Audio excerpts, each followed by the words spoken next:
नमस्कार दोस्तों, हमारे YouTube चैनल पर एक बार फिर आप सभी का स्वागत है। आज हम बात करेंगे आईपीसी सेक्शन के बारे में। इंडियन पेनल कोड, हिंदी में जिसको कहते हैं भारतीय दंड संहिता। आईपीसी एक्चुअली में कहलाता क्या है? आईपीसी जो है आपके जो कोई भी आपराधिक जो मामले होते हैं देश में या आपराधिक गतिविधियां जो होती हैं, तो हमारे जो पुलिस न्यायालय के द्वारा जो सेक्शंस जो किसी व्यक्ति पर लगाए जाते हैं या कुछ धाराएं जो लगाई जाती हैं, उन्हें हम आईपीसी इंडियन पेनल कोड कहते हैं, जिनमें हम सभी लगभग कुछ इंपॉर्टेंट आईपीसी सेक्शन को कुछ ट्रिक्स के द्वारा याद करने का कोशिश करते हैं। आइए, जिसमें सबसे पहला आपका जो आता है धारा 1 आईपीसी सेक्शन 1। आईपीसी सेक्शन 1 क्या कहता है? आईपीसी सेक्शन 1 में जो है संहिता का नाम एवं उसका संहिता का नाम और उसके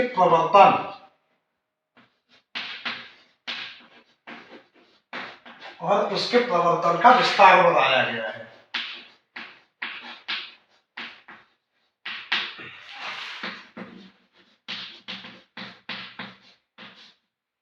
ये धारा 1 कहती है। इसमें क्या है कि जो आपका भारतीय दंड संहिता है, इसमें संहिता का नाम बताया गया और उसके प्रवर्तन का विस्तार के बारे में बताया गया है। जो अगली जो आईपीसी है, अगली इंपॉर्टेंट आईपीसी जो हम चर्चा करेंगे वह है धारा 22। धारा 22 जो है, धारा 22 किसके बारे में बताता है? चल संपत्ति की परिभाषा। चल संपत्ति की परिभाषा का मतलब, चल संपत्ति किसे कहते हैं? ऐसी संपत्ति, किसी व्यक्ति के पास ऐसी संपत्ति जो एक स्थान से दूसरे स्थान तक जा सकती है या एक स्थान से दूसरे स्थान तक स्थानांतरित हो सकती है।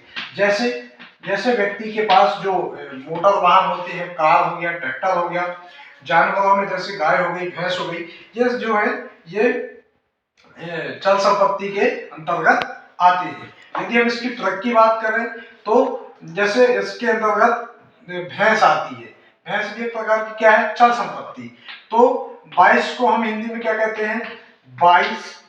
और 22 से जो समानार्थी शब्द है 22 का भैंस, भैंस से रिलेटेड शब्द जो है 22 से भैंस। इस प्रकार हम धारा 22 को चल संपत्ति, और भैंस क्या है जो है धारा 22 के अंतर्गत चल संपत्ति की परिभाषा को बताता है। अगला जो आईपीसी सेक्शन है वह आईपीसी सेक्शन कौन सा? 24। धारा 24 क्या है? धारा 24 बेईमानी की परिभाषा को बतलाता है। बेईमानी की परिभाषा के बारे में धारा 22 के बारे में बताया गया है। बेईमानी की परिभाषा इसमें कैसे ले सकते हैं हम? इसका यदि ट्रिक की बात करें तो ट्रिक क्या हो सकता है इसका? बेई से क्या हो सकता है? बाई, और बाई ने 2 का 4 कर दिया, मतलब बेईमानी कर दी। जो बाई होती है, काम करने वाली जो बाई होती है, यदि उसको घर में काम करने के लिए बुलाया जाता है तो कुछ बाइयां जो होती है सामान इधर उधर कर देती है, फिर कुछ भी चापलूसी कर देती है। तो बेई से बन गया बाई, और बाई ने 2 से 4 कर दिया। इस प्रकार धारा 24 के अंतर्गत बेईमानी की परिभाषा को बताया गया है।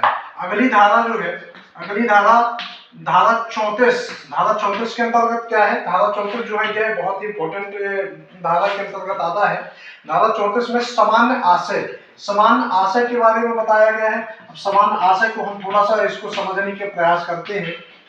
समान आशय में होता यह है कि एक अपराधी के साथ अन्य व्यक्ति जो इन्वॉल्व होते हैं वह भी उनके ऊपर भी धारा 34 के अंतर्गत केस मामला दर्ज किया जा सकता है। जैसे कोई एक व्यक्ति अपराधी होता है और उसके साथ जैसे कहीं पे कोई अपराध हो गया, कोई घटना हो गया, तो पुलिस क्या करती है? उस आपराधिक स्थल में स्थित लगभग सभी व्यक्तियों को उस केस में इन्वॉल्व करके उनकी पूछताछ करती है।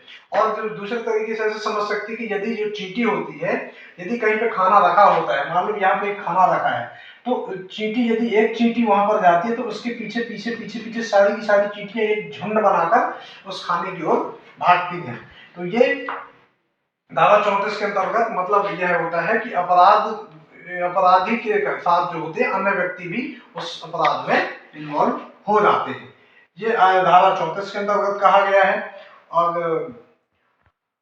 और इसमें यदि हम ट्रिक की बात करते हैं तो 34 जो है चींटी, जो हमने अभी एग्जांपल लिया है चींटी, और चींटी से बनता है 34। 34 का रिलेटेड शब्द हम 34 कर सकते हैं, 34 चींटी। तो इस प्रकार से जो है समान नाच है धारा 34। अगली धारा कौन सी है, अगली धारा के बारे में बात करेंगे।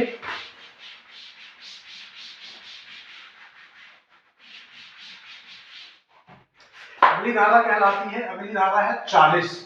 धारा 40 के अंतर्गत क्या आता है, धारा 40 के अंतर्गत अपराध की परिभाषा बताया गया है। अपराध की परिभाषा मतलब कोई भी अपराध जो होता है उसको किस प्रकार से परिभाषित किया जा सकता है।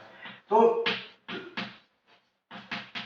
अपराध में क्या होता है, कोई व्यक्ति तोड़फोड़ करता है, तोड़फोड़, तो तोड़फोड़ से जो शब्द बनता है फोड़, फोड़ से 40,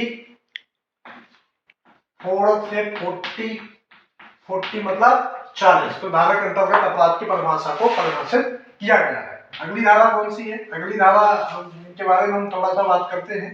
धारा 84। धारा 84 क्या कहती है, धारा 84 जो होते हैं विकृति चित्त व्यक्ति का कार्य। कहने का मतलब ये होता है जो मानसिक रूप से विक्षिप्त जो लोग होते हैं उनके द्वारा यदि कोई दंडनीय अपराध हो जाता है, जो मानसिक रूप से थोड़ा सा विक्षिप्त होते हैं, मानसिक रोगी जो होते हैं, उनके द्वारा मंद बुद्धि लोग होते हैं, पागल लोग जो होते हैं, जिनको अच्छे और बुरे की समझ नहीं होती है, तो उन लोगों को जो होता है धारा 24 के अंतर्गत विकृति चित्त व्यक्ति का कार्य, इसके बारे में बताया गया है। और इसको जो है धारा 84 जो है धारा 84 को हम मैकनॉटन लॉ भी कहते हैं। मैकनॉटन लॉ जो है, मैकनॉटन एक क्या था, एक नाम, मैकनॉटन नाम की एक व्यक्ति थे जिन्होंने यूनाइटेड किंगडम के जो प्रधानमंत्री थे, यूनाइटेड किंगडम के प्रधानमंत्री रॉबर्ट जीन समझकर मैकनॉटन ने उनका जो सेक्रेटरी होता है पीएम का, उसका उन्होंने हत्या कर दी थी। तो जो मैकनॉटन थे वो थोड़ा सा मानसिक रूप से विक्षिप्त थे। तो धारा 84 के अंतर्गत विकृति चित्त व्यक्ति के कार्य के बारे में बताया गया है। अगली धारा कौन सी है, अगली धारा के बारे में हम जानिए। धारा 53। धारा 53 में दंड के प्रकार बताए गए हैं। इसको थोड़ा सा हम समझेंगे। दंड के प्रकार में दंड कौन कौन से हो सकते हैं, तो दंड के प्रकार में सबसे पहले जो है हम थोड़ा चर्चा करेंगे इसमें।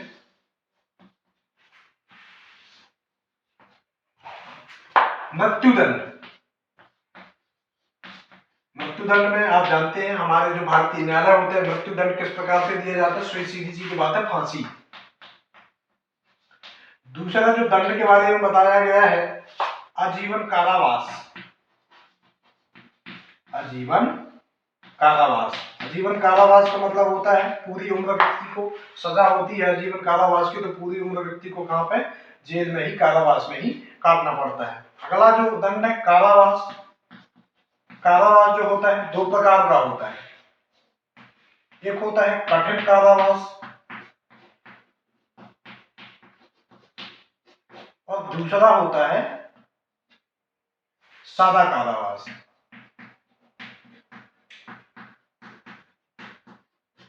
जो कठिन कारावास होता है, कठिन कारावास में होता यह है कि व्यक्ति को जेल में रहते हुए उसको कार्य भी करना पड़ता है। यदि व्यक्ति को कोई कारावास की सजा हुई है तो व्यक्ति जेल में रहने के बाद जो पुलिस के द्वारा जो कुछ काम कैदियों को निर्धारित कर दिए जाते हैं तो वो काम कठिन कारावास में करना पड़ता है। जबकि सादा कारावास जो होता है उसमें कोई व्यक्ति को या अपराधी को किसी भी प्रकार का कार्य नहीं करना पड़ता है। अगला है, अगला दंड कौन सा, संपत्ति का अपहरण। संपत्ति का अपहरण, इसमें होता यह है कि यदि कोई व्यक्ति इस प्रकार के अपराध करता है तो शासन उसकी संपत्ति को जब्त कर देती है। और अगला लास्ट जो है आर्थिक दंड। आर्थिक दंड में क्या है, आर्थिक दंड में सरकार जो है भारतीय न्यायालय के द्वारा जो जुर्माना लगाया जाता है यह आर्थिक दंड के अंतर्गत आता है। तो इसकी थोड़ा सी यदि ट्रिक की बात करते हैं तो ट्रिक क्या हो सकती है, तेरेपन। तो तेरे पन दन,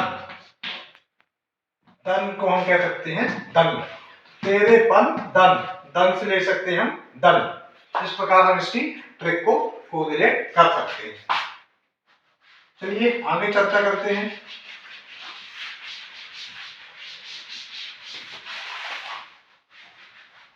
अगली जो धाराएं हैं, अगली धारा कौन सी है, धारा 54 के बारे में चर्चा करेंगे हम। धारा 54 क्या कहती है, मृत्यु दंडादेश का रूपांतरण। मृत्यु दंडादेश का रूपांतरण का मतलब ये होता है कि सजा को कम करवाने का प्रावधान।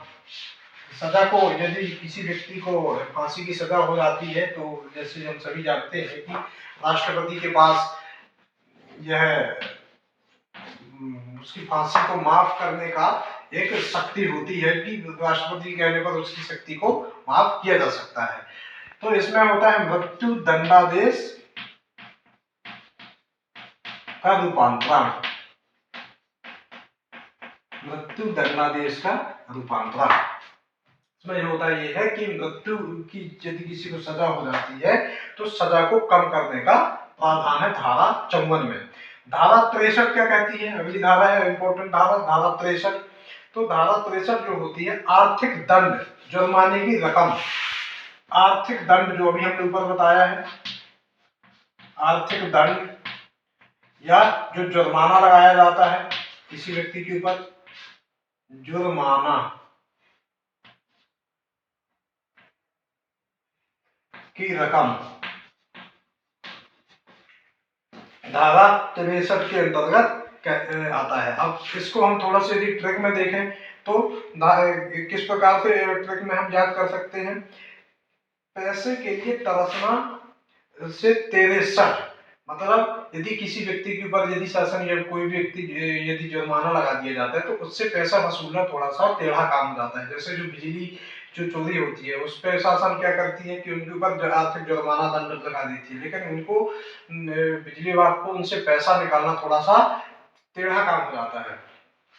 तो वो लोग जो होते हैं क्या करते हैं, पैसे के लिए क्या करते हैं, तरसा देते हैं। तो तरसाने से शब्द बनता है 63। तो आर्थिक दंड जो है जुर्माने की रकम जो होती है धारा 63 के अंतर्गत 63 में बताया गया है। अगली धारा जो है धारा 71। धारा 71 में क्या होते हैं, बहुत सारे अपराधों से मिलकर बने अपराध के लिए जो दंड है, बहुत सारे अपराध, कई अपराध से मिलकर, कई अपराध से मिलकर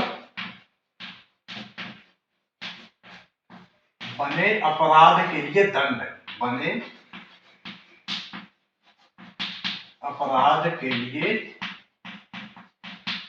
दंड के लिए चर्चा किया गया है। तो बहुत सारे अपराध जो होते हैं, बहुत सारे अपराधों एक साथ हो जाते हैं, तो उन सारे अपराधों को, छोटे छोटे अपराधों को मिलाकर एक बड़ा अपराध मान लिया जाता है और बहुत सारे अपराधों को मिलाकर एक अपराध के लिए दंड। तो इसको हम कैसे ट्रिक के माध्यम से कैसे याद कर सकते हैं, तो 7 मिलकर एक अपराध, 7 मिलकर एक अपराध।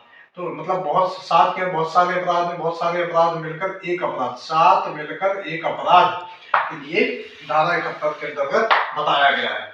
अगली धारा कौन सी है, अगली धारा के बारे में हम चर्चा करते हैं। अगली जो धारा है, धारा है 146। धारा 146 में क्या बताया गया है, बलवा का प्रयोग। ये इंपोर्टेंट धारा है दोस्तों, इसको हम थोड़ा सा समझते हैं। धारा 146, धारा 146 में क्या है, बलवा का प्रयोग।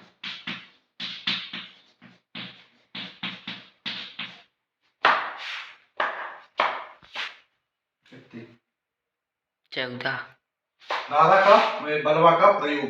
बलवा का प्रयोग क्या है, बलवा का प्रयोग जो होता है कानून के खिलाफ, मतलब कानून के यदि जो कोई भी व्यक्ति जो होता है कानून के खिलाफ जाता है निजी स्थान पर, मतलब कोई भी नियम है या कोई भी कानून है उसके विरुद्ध यदि कोई व्यक्ति जाता है और बल का प्रयोग करता है, नियम कानून के खिलाफ जाकर किसी बल का प्रयोग, अपने बल का प्रयोग करता है, तो धारा 146 के अंतर्गत इसके बारे में बताया गया है।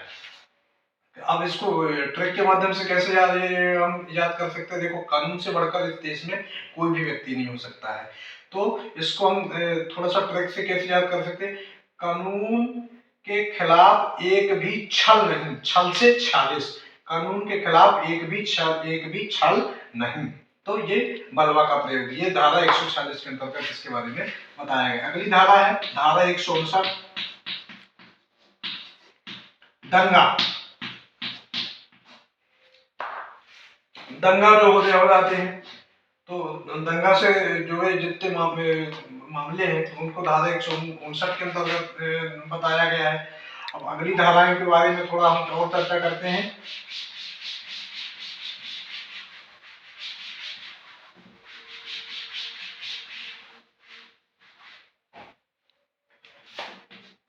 धारा 160, धारा 160 के अंतर्गत क्या है, दंगे के लिए दंड। यदि जो कोई दंगे करते हैं किसी भी सार्वजनिक स्थलों में, धार्मिक स्थलों में जो दंगे हो जाते बड़े बड़े, तो 16 हो गई, काट दें। उस दंगे के लिए दंड, उस दंगे के लिए दंगे के लिए दंड का प्रावधान, दंगे के लिए दंड का के बारे में बताया गया है।